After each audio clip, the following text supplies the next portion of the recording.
खुशी खुशी हर चीज सीखेंगे, खुशी खुशी हर चीज सीखेंगे, साथ में सीखेंगे, साथ में सीखेंगे, हिम्मत से सीखेंगे, हिम्मत से सीखेंगे, दुनिया को दिखाएंगे। हाँ, तो अब दोस्तों देखिए प्रश्नावली 5.2 का तीसरा क्वेश्चन। करना क्या है, सॉल्यूशन देखिए। उससे पहले एक बार क्वेश्चन पढ़ लो। यदि एपी का छठवां पद 19 है, 17वां पद 41 है, तो 40वां पद हमें ज्ञात करना है। एपी का कोई सा भी पद ज्ञात करना हो, कौन सा फॉर्मूला लगता है? एपी का कोई, अगर हमें एनवां पद ज्ञात करना है तो व्यापक पद वाला फॉर्मूला लगेगा, या एनवें पद वाला फॉर्मूला। करिए आगे। दिया है, क्या दिया है दोस्तों आपको? दिया है A6 इज इक्वल टू 19 तथा A17, 17 पद दे रखा है हमें 41। ये तो हमें क्या कर रखा है, दे रखा है। एपी का व्यापक पद या एनवा पद, N is equal to A plus N minus 1 गुणे डी। सही है दोस्तों, एनवा पद का फॉर्मूला ये होता है। अब हमें कौन सा पद निकालना? 40वां पद। 40वां पद निकालने के लिए देखो हमारे पास एन का मान तो आ गया, लेकिन ए और डी का मान नहीं है। इसको निकालने के लिए हम क्या करेंगे, देखिए। हम जानते हैं कि A6 is equal to A plus 5d। छठा पद क्या होगा? a plus 5d। तो A6 का मान हमें दे रखा है, तो वहां से लिख दो 19 बराबर a प्लस 5d। सही है। तथा a कितना दे रखा है? 17 is equal to a plus 16d। सही है दोस्तों। A17 का मान हमें दे रखा है 41 प्लस a प्लस 16d। तो ये दो समीकरण आ गए। इसको आप दे दो समीकरण 1 नंबर, इसको दे दो आप समीकरण 2 नंबर। इन दोनों समीकरणों को अपन आगे सोल्व कर लेते हैं। दो समीकरण सोल्व करना सीख लिया हमने पिछली कक्षाओं में। a plus 5d is equal to 19, a plus 16d बराबर 41। ये तो हो गया समीकरण 1, ये समीकरण 2। देखो हमारे पास बहुत सी विधियां है। हम क्या करेंगे, समीकरण 1 में से समीकरण 2 को घटा दो, या समीकरण 2 में से समीकरण 1 को घटा दो। बताओ आप, कोई से में से कोई सब घटा दो। तो मैं ये घटा देता हूं, तो घटाने के लिए सब माइनस हो जाएंगे। देखो a में से a गया, क्या बचा? 0 प्लस 5 में से 16d गए, तो क्या बचे? माइनस के 11d। सही है। 19 में से 41 गए, 41 के आगे माइनस का चिन्ह है, तो 41 गए तो कितने बचे दोस्तों? 19 में से 41 घटा दो 22, तो वो भी माइनस के। तो d बराबर क्या आया? -22 बटा -11। माइनस से माइनस का लॉस, बोले तो 2 बार घटा। d का मान क्या आ गया? 2। d का मान कोई से भी एक समीकरण में रख दो। d का मान समीकरण 1 में रखने पर, समीकरण 1 में रख दो या 2 में रख दो। तो एक में रखे तो कितना आया? a प्लस 5 गुणा 2 बराबर 19। तो a बराबर 19 किधर जाएंगे? 10 माइनस में जाएंगे। 19 माइनस 10, a बराबर 9। तो a का मान आ गया, d का मान आ गया। अब हम आसानी से A40 निकाल सकते हैं। तो A40 को भी मैं यहां निकाल ही देता हूं। सबसे पहले आपको ये उतारना है, उसके बाद में ये और फिर ये। तो A40 बराबर, तो A40 is equal to a plus 40 minus 1, इसमें रखो A40 बराबर, और a का मान भी हमें निकाल ही लिया, तो एक बार तो लिख लेते हैं। चलो A40 बराबर 40 माइनस 1 गुणे d। तो a का मान तो क्या है? 9 प्लस 39 गुणा d क्या है? 2। 9 प्लस 39 गुना कितना होता है? 40 गुना 80 होता है, 39 गुना 78 होंगे। ऐड कर दो 2 और 7, 87। तो A40 बराबर आया हमारे पास 87। अतः एपी का 40वां पद 87 होगा। ये लिख के लाइन खत्म कर देते हैं। अतः एपी का 40वां पद 87 है। नोट कर लीजिए दोस्तों। अब देखिए दोस्तों क्वेश्चन नंबर 4। क्वेश्चन नंबर 4 बोल रहा है एपी का तीसरा पद 4 है, 9वां पद -8 है। तो हमें ये बताना है कि 0 कौन सा पद है एपी का। इस बार क्या दे रखा है हमें, एन 0 दे रखा है और उसका एन बताना है हमें। ठीक है दोस्तों, सॉल्यूशन देखिए। सॉल्यूशन दिया है, पहले तो सबसे पहले ये लिखा करो दिया क्या है। दिया है तीसरा पद मतलब a3 = 4 तथा a9 = -8। ये तो हमें दे रखा है। पूछा है शून्य कौन सा पद है, तो पहले तो एपी का व्यापक पद, एपी का व्यापक पद, कुछ भी अलग नहीं करना इस बार भी, सेम काम पिछला वाला। ठीक है, एपी का व्यापक पद का फॉर्मूला लिख दिया। अब हम जानते हैं कि A4 और इससे क्या करेंगे हम इस बार A और D निकाल लेंगे और N पूछ लिया हमें। पहले N भी दे रखा था, A भी A निकाल लिए थे, हम D निकाल लिए थे, AN पूछा था। इस बार हमें क्या क्या दे रखा है, AN दे रखा है और A निकाल लेंगे हम, D निकाल लेंगे, N ज्ञात करना है हमें। पिछली बार क्या सीन था कि पिछली बार ये नहीं दे रखा था और ये तीनों दे रखे थे, तो ये निकाल लिए। हमें बस ये पागल बना रहा है, एक बार कुछ एक ना एक हमें छोड़ देता है और उसको हमें निकालना होता है। सॉल्यूशन देखिए आगे। हम जानते हैं कि A3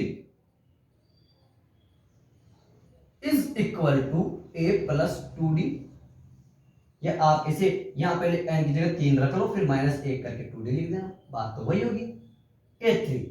A3 दे रखा है हमें 4, A+2D जो का त्यों, तथा A9 = A+8D। सही दोस्तों, देखो A9 का मान हमें दे रखा है -8 = A+8D। इसको दे दो आप समीकरण 1 नंबर, इसको दे दो समीकरण 2 नंबर। ओके, समीकरण 1 और 2 को सोल्व करना है और फिर आखिर में अभी अपन पहले करेंगे से काम करेंगे, देखते हैं क्या होता है। 4 तथा वो पहले इसको ढंग से लिख लेते हैं, इसको इधर लिख लेता हूं, उसको उधर लिख देता हूं। A+2D = 4, A+8D = -8। ये तो हो गया एक समीकरण, ये हो गया समीकरण 2। तो समीकरण 1 में से 2 को घटा दो, 1 में से 2 को घटा दो, घटा दे तो देखो ए तो घटेगा तो अब ये चिन्ह काम में आएगा, 8 भी घटेगा ये चिन्ह काम में आएगा। अगर देखो घटा रहे हैं और पहले से माइनस का 8 है तो ये प्लस का हो जाएगा ना, तो इसलिए प्लस का चिन्ह काम में ले रहे हैं।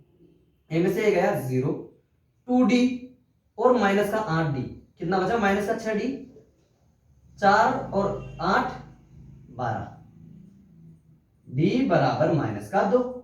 6 का भाग जब 12 में देंगे 2 बार जाएगा और माइनस के 2 आ जाएंगे, तो D का मान आ गया -2। इस D के मान को किसी भी समीकरण में रख दो, आंसर आ जाएगा A का। समीकरण 1 में D का मान रखने पर रखिए दोस्तों, A+2 गुणा, चलो लिख लेता हूं एक बार, 2 गुणा -2 बराबर 4, तो A-4 बराबर 4, A बराबर 8, ये उधर जाएगा प्लस का हो जाएगा तो 8 हो जाएंगे, तो A का मान आ गया। हमारे पास A है, D है, तो अब तो हम कुछ भी निकाल लेंगे। आगे देखिए इसको क्या करते हैं, हमें निकालना A कौन सा पद 0 है, तो AN = A+n-1 गुणा D। तो देखो AN तो हमें दे रखा है 0 और ज्ञात करना है हमें N। A क्या है, ए हमने निकाला 8 प्लस, इसको थोड़ा ढंग से लिखता हूं, ए है 8 प्लस एन क्या है दोस्तों, एन हमें निकालना है -1 गुणा डी क्या है, डी है -2। सोल्व करो 8 प्लस, देखो -2 एन से गुणा हुआ तो -2n, माइनस और माइनस प्लस, प्लस का 2, देखो 2 और 8 कितने देंगे 10, ये 2n है, इसको इधर ले आओ तो ये हो जाएंगे प्लस के 2n, और 0 में जोड़ेंगे तो कोई फर्क ही नहीं पड़ेगा, तो 2n, तो n बराबर क्या आया 10/2, तो n का मान क्या निकल के आया, n बराबर 5। ये 0 है, जो कौन सा पद है, पांचवा पद है, अतः 0 या शून्य, शून्य, चलो शून्य लिख देते हैं, एपी का पांचवा पद है, नोट कर लीजिए।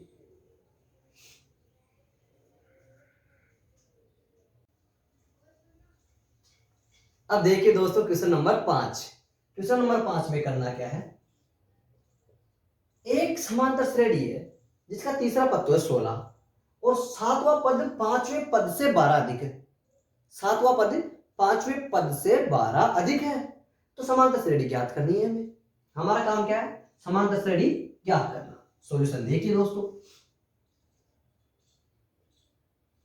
दिया है, क्या दे रखा है दोस्तों आपको, ये देखो हमें दे रखा है A3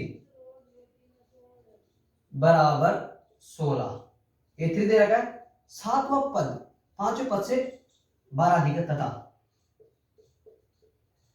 A7 दे रखा है कि A7 क्या है, A5 से 12 अधिक है, A5 में 12 जोड़ देंगे तो A7 आ जाएगा, सही है। अब इसको सोल्व कर लेते हैं अपन, तो A7 minus A5 is equal to 12। अब ये बताओ कि इन दोनों का अंतर किसके बराबर होगा, 2D के बराबर होगा नहीं होगा। देखिए एक बार मैं आपको तरीके से करके बता देता हूं, फिर हम सोचने की दृष्टि से कर लेंगे। A7 एक बार लाल पेन इस्तेमाल कर लेते हैं। देखिए ये क्या फॉर्मूला है, an is equal to a plus n minus 1 गुणा डी, तो A7 क्या होगा, A7 बराबर होगा a प्लस 6d, ठीक है, तो लिख दो a प्लस 6d। A5 क्या होगा, a प्लस 4d और इसके आगे माइनस लगा दो, बराबर 12, सही है दोस्तों। तो a plus 6d minus a minus 4d बराबर 12, तो a से तो a गया और 6d में से 4d गए तो 2d बराबर 12। पहला तो तरीका ये है। दूसरी बात ये सोचो कि AP है 2 4 6 8, अगर इनके तीन पदों का बीच का अंतर देखूं तो 3D आएगा, दो पदों के बीच का अंतर देखो, इन दो पदों के बीच का अंतर देखूं तो D आएगा, इन तीन पदों के बीच का अंतर देखूं तो 2D आएगा, और इन चारों पदों के बीच का अंतर देखूं तो 3D आएगा, तो मतलब एक D कमाता है, तो इनके बीच में कितना, एक पद, 2D का अंतर आएगा।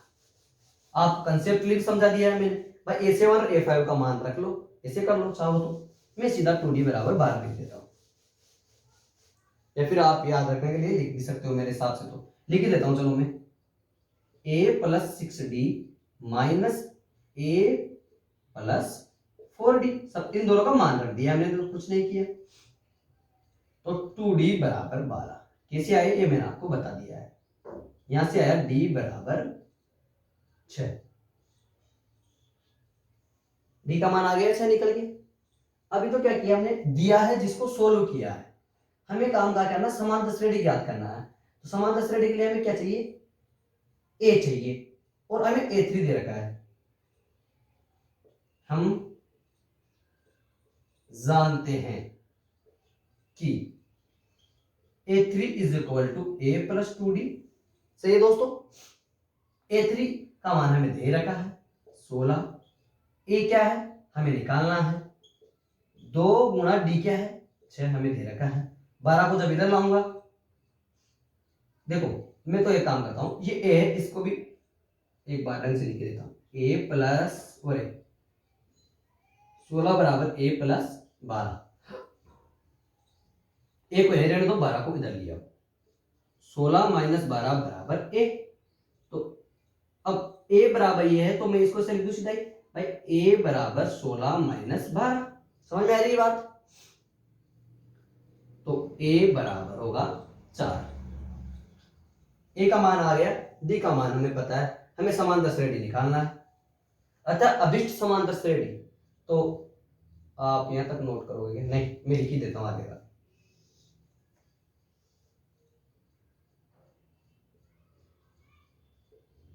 समांतर श्रेणी का व्यापक रूप, व्यापक रूप क्या होगा? बराबर A comma A plus D comma A plus 2d comma A plus 3d dash dash dash. A का मान रखो दोस्तों, ए का मान है 4, 4 प्लस 6, 4 प्लस 2 गुणा 6, 4 प्लस 3 गुणा 6 डैश डैश डैश। एपी क्या है? 4, ये क्या है? 10, ये 12 4 16, 6 18 4 22 कोमा डैश डैश डैश। अतः अभिष्ट एपी ये होगी। तो एपी का व्यापक रूप लिख के ऐसे लिख दो, आप चाहे तो वो लिख देना। अतः अभिष्ट एपी 4 10 16 22 होगी या है। नोट कर लीजिए दोस्तों इसको आप।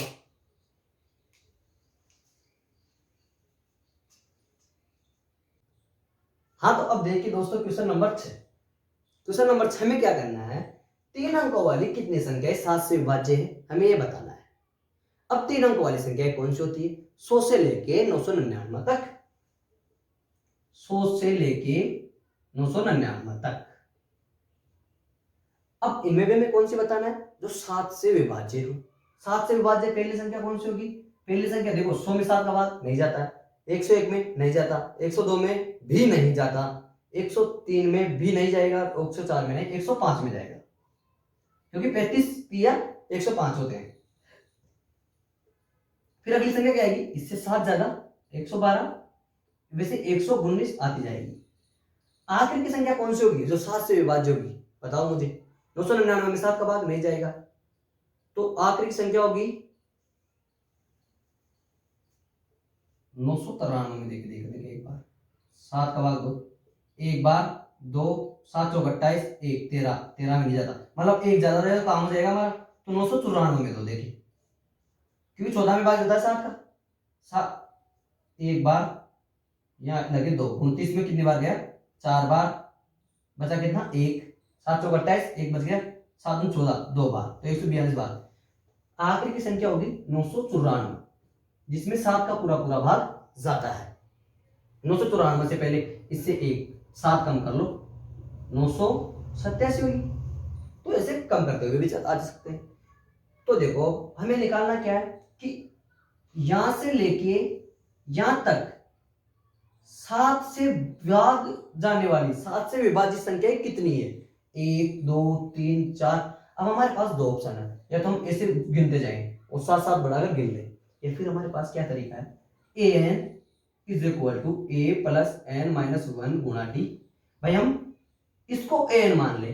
भाई ये कौन सा पद है? अगर इसका नंबर हमें पता चल जाए, जिस नंबर पे ये होगी उतने तो इस श्रेणी में नंबर होंगे ना, उतने तो इस संख्या में, इस श्रेणी में पद होंगे। तो देखो a तो पता ही हमें 105 है, n क्या है हमें निकालना है, काय का? इसका। भाई कौन से नंबर पे आता है? और d 7 हमें पता ही, क्योंकि 7 से विभाजित हो रहा है, 7 का अंतर आ रहा है, तो n निकाल लेंगे हम इस फॉर्मूले से आसानी से। तो इसको ढंग से लिख लेते हैं इधर, बस यही करना, तो यही काम है। देख लो यही लिखना है, n इज इक्वल टू 994 बराबर 105 प्लस n माइनस 1 गुणा 7। भले आप लोग इसको मिटाऊंगा भी नहीं, आप देख लेना, अभी सेम काम होने वाला है। सॉल्यूशन 3 अंक वाले 7 से विभाज्य संख्या। तो सबसे पहले हम लिखेंगे 3 अंकों वाली 7 से विभाज्य संख्या कौन कौन सी है? 105, 112, 119, 994। ठीक है दोस्तों, एपी का एनवा पद या व्यापक पद A N is equal to A plus N minus 1 गुणे दी ए एन। अगर हमें ये इसको एन मान लें 994, तो ए हमें पता ही है, ये पहले यहाँ लिख लिया हम अलग से सबको, भाई ए एन ये है, ए वह है, वो तो आपको बताइए। ए लिख लेते हैं 105 प्लस एन हमें निकालना है डी 7, तो 7 7 का अंतर बढ़ता जा रहा है। 994 माइनस 105, इस 105 को मैं इधर भेज दिया, 7 गुणा हुआ, ये बराबर आएगा 7n माइनस 7। सही दोस्तों, इसको भी इधर भेज दो, तो 994 माइनस 105 माइनस इधर आएंगे तो प्लस हो जाएंगे, 7 बराबर 7 है। सही है दोस्तों, तो देखो ये माइनस की ये प्लस की, तो ये तो हो गए 98 और 98 इसमें से घटा दो, तो ये बच जाएंगे 800। कर लो एक बार, 994 माइनस कितना हुआ 98, 105 में से 7 गए तो माइनस के बराबर 7n। 7n बराबर 994 में से 98 घटा दो तो बच जाएंगे 896। 896 में 7 का भाग दो, 896 बटा 7, तो 8 में गया एक बार, बचा हासिल का 1, 19 हुए, 19 में गया 2 बार, बचे 5, 19 में 14 बार, 14 तक जाता है 2 बार, बचे 5, 5 इसके आगे लगेंगे 56 हो जाएंगे, 8 7 56, 8 टाइम्स, तो 128 आ गया। तो लिख दो एक लाइन है, अतः स्पष्ट है कि 7 से विभाज्य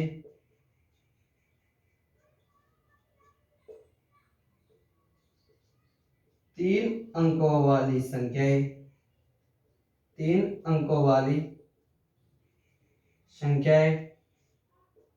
128 होगी। 128 संख्या आ जाएगी बीच में जो 7 से विभाजित होती है। नोट कर लीजिए दोस्तों, ये लाल लाल वाला नोट नहीं करना था क्योंकि बात ये इधर लिखा दिया उन्हें।